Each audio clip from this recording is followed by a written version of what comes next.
What's it like working in HR for an NFL team?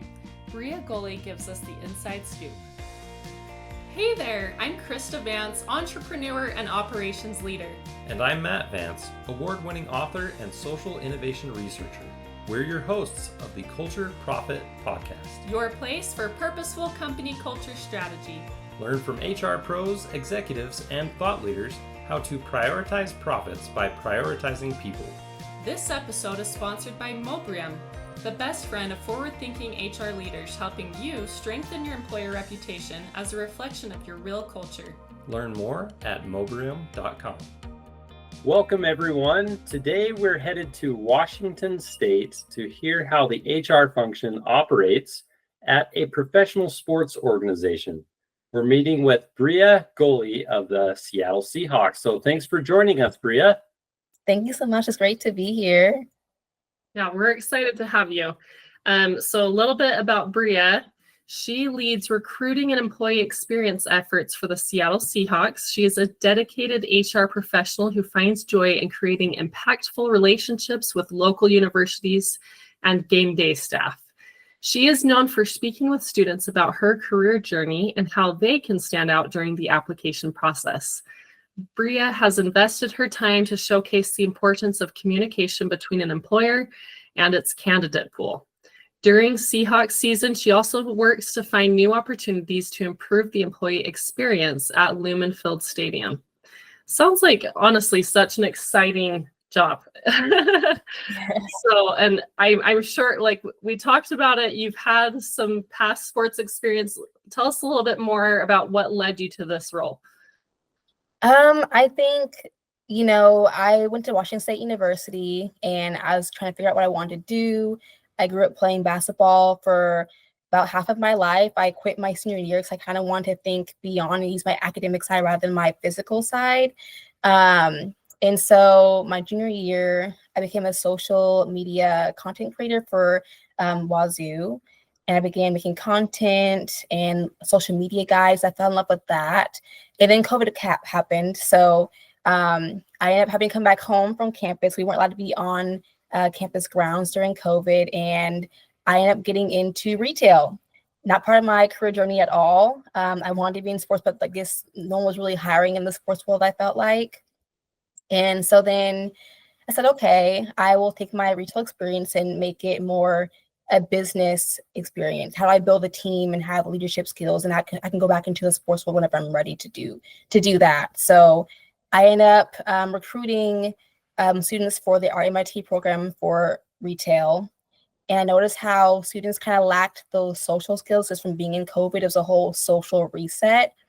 And I want to teach kids how to speak to professionals, how to curate their social media feeds, create a great resume and cover letter and portfolios. That way they can get into those rooms that they desire to be in.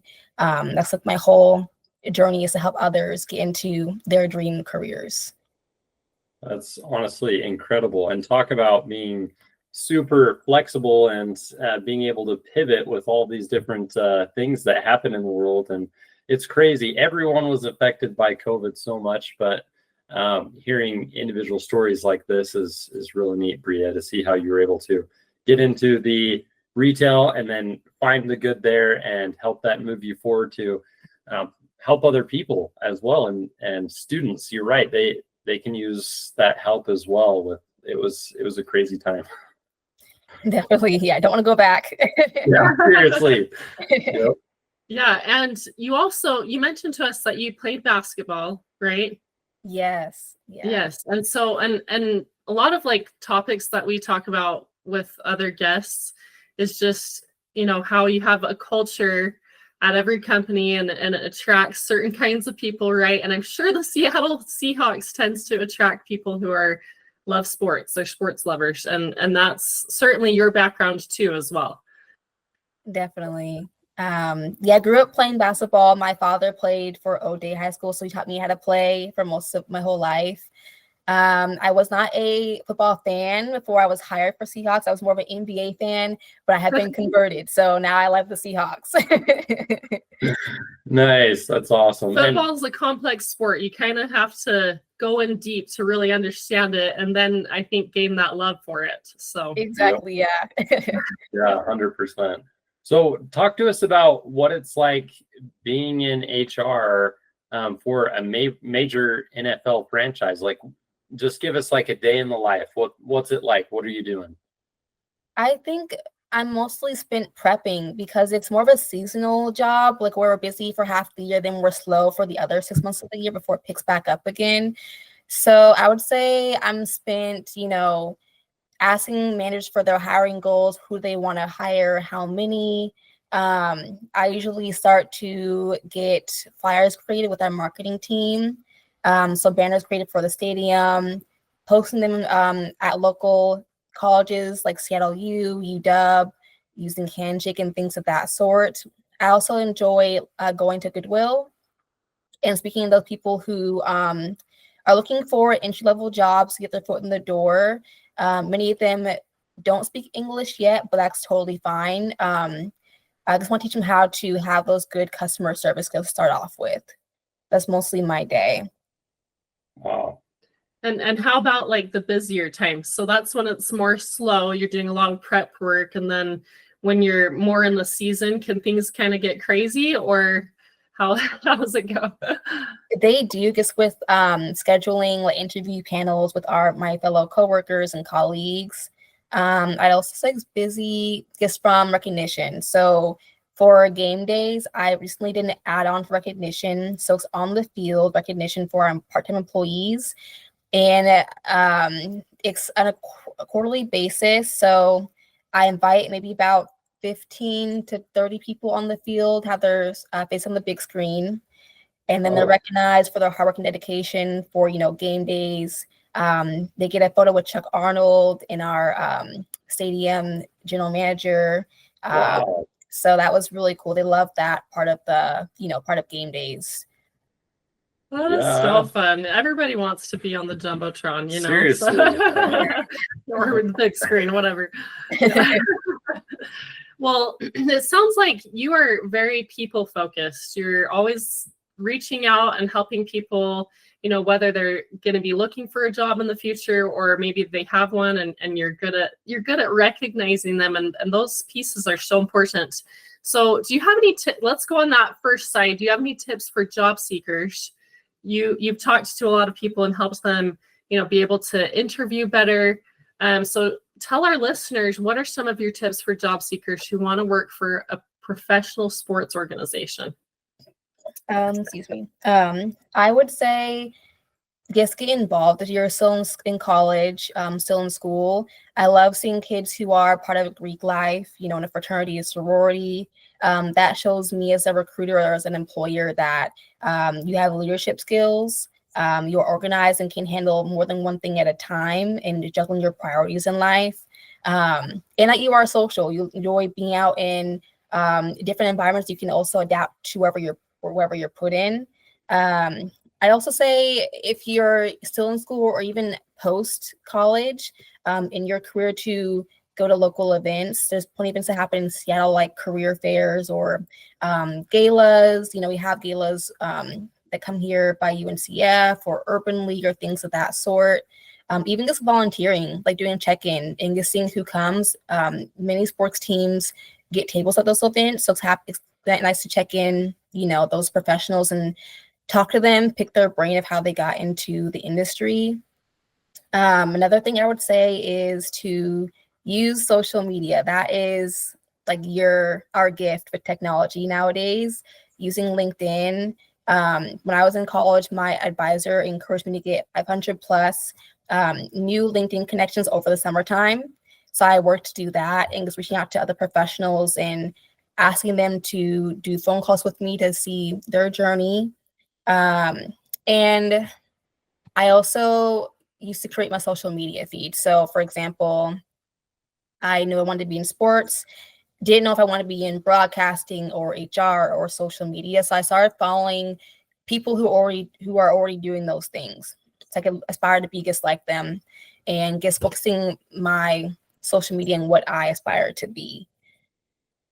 That's honestly some of the best advice we've heard on the show. Yeah, and very specific. yeah, very specific, very like I'm just thinking about the connections that are being made, that, you know, different types of networking advice that you shared. And I definitely agree with using LinkedIn and connecting with people, sharing what you're up to in posts, and talk about the things that you're passionate about, share observations and news articles that could be relevant, and, you know, sending different things that you're learning with potential people that could help you get a job somewhere. You know, anytime you can add value and show some expertise, it helps make a good impression. So I think those are some incredible tips, Brea. So yeah, and such a good place to start with LinkedIn, just shooting for getting that 500 plus, because that's something that shows up on your profile, as if you have that 500 plus. So I love that.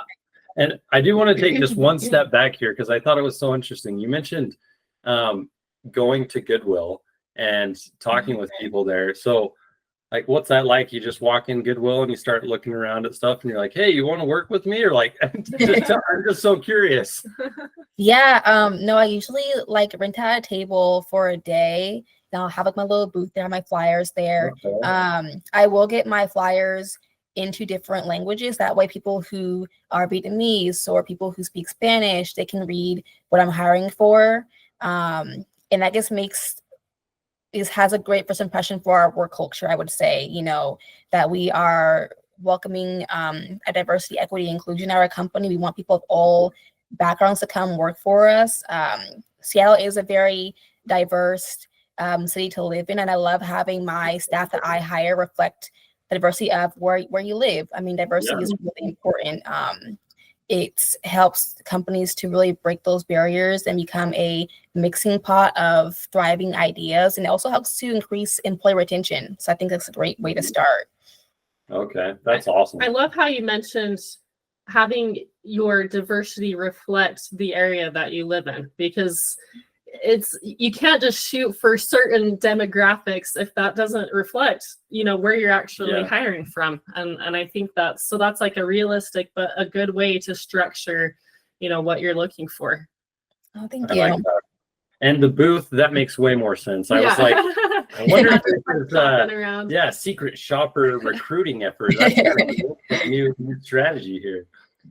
Okay, so tell us a little bit more about the game days. You were mentioning how you can spotlight people on the big screen.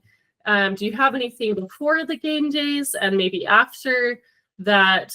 Like, how do you and your HR team support staff before, during, after the games? Oh, good question. So I know, like, I help with recruitment and hiring with my HR team. So we're kind of broken up into like parts. So I oversee recruitment. My other teammate oversees training, and my other teammate oversees onboarding. So once I hire them, my coworker assists them with training. So like, say we do like unconscious bias training, DI training. That way our employees know how to greet people of all backgrounds and walks of life. Let's see, another thing that we would do for supporting our staff, this budgeting. So if we win a game, sometimes we will recognize our staff with like desserts or treats from other woman-owned or minority-owned businesses around Seattle. They'll come. And that's a nice reward just for the hard work that's put in during game days. Well, how else do I support the staff? That's a good question. Those are all and I'm great guessing things. You're at the game, right? I am. So another thing that we do, I'm usually there around like 6 a.m. on game days because we also help to feed our staff like a lunch or a breakfast. Wow. They're ready to go and they're fueled for, you know, long 8-hour day of work. So yes. Man, yeah, I can only imagine that's a lot. And there are other organizations out there that have event-based businesses. I mean, if anybody out there has ever done Ragnar, it's like a running relay. People that work for Ragnar, when it's a race day, it's kind of like a game day where It's go time. everybody's on. It's long days. There's Not a just lot for to the do. football players, right?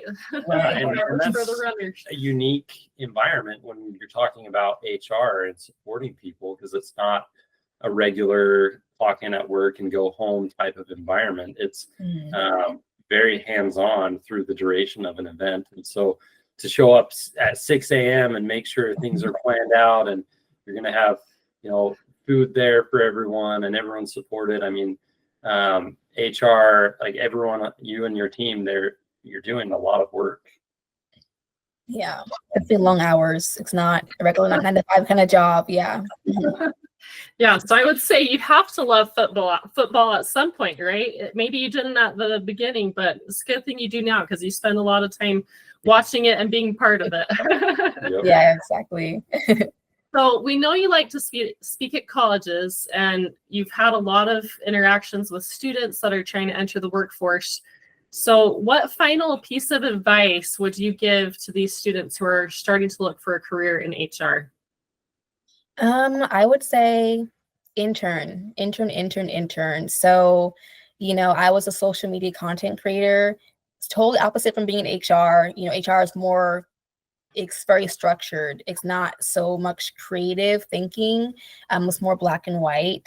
So definitely intern or job shadow or interview people who are already in the field that you want to be in, and just see if that is an interest to you and hop around.